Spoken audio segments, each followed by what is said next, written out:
Good day and welcome back to my channel. I'm going to try a little bit of a different demonstration here on this one. I'm going to try to actually sort of show some of the steps that I go through.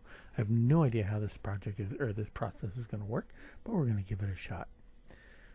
Essentially, I'm starting out with just the basic assembly, and then I found fairly quickly as I started working on this that there's there's a lot of integration and thinking ahead you really need to do with this, and that's something that's kind of important with this kit. But so the first thing is to put it all together, you need to put the cockpit together, but to do that you need the sides, the two side fuselages, and you need the lower wing.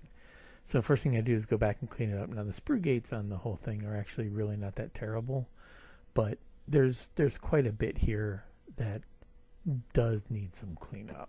Okay.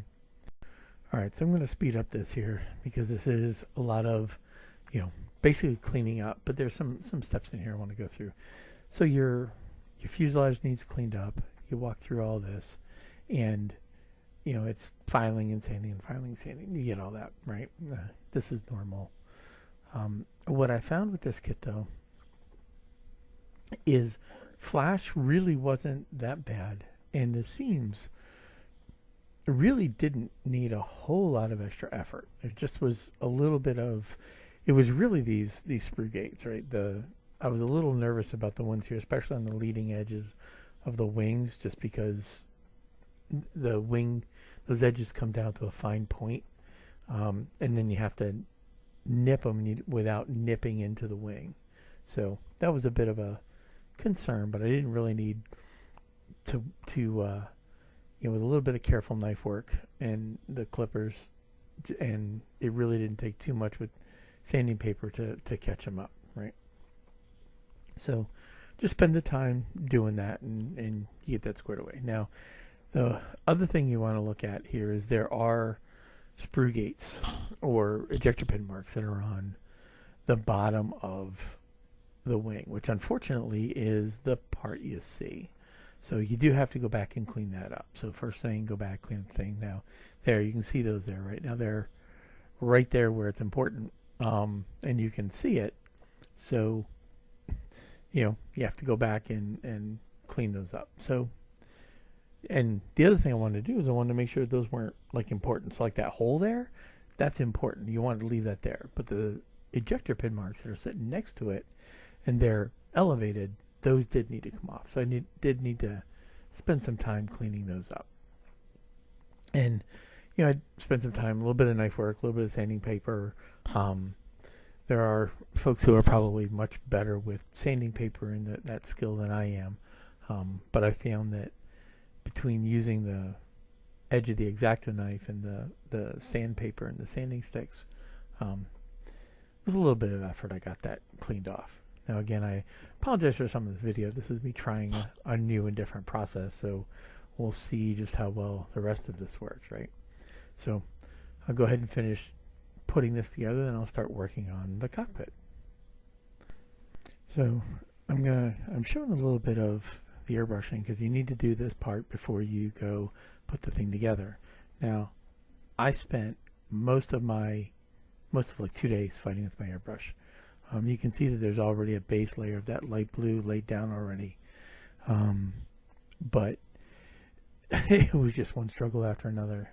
But I kept going back. I was using Vallejo paints, and this is a very, very light blue mixed with white, and I just laid layer on layer on layer on layer. Probably, I don't know. I didn't even keep count. And one of the things I realized that I messed up on is, see how I'm doing the interior here? What I didn't do is the underside. So I had to come back and do the underside later. But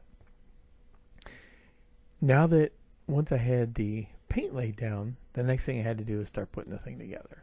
And this is where I had to hunt down the right parts for the cockpit and look at where they are. So if you look at the instruction sheet, you see that you've got the instrument panels, and they're a little bit tricky to figure out which one of these are which. But once you do find them, they're Well, okay, so they are numbered, but the other thing is, you see, once you see them there, you also need to use transfer sheets. So I go hunting a bit through the parts, then I go looking, and I'm like, okay, well, I need other stuff. So what am I looking for? Oh yeah, I'm looking for the transfer sheets. So I'm going back and looking at how things are laying out, trying to figure out what it was I was missing.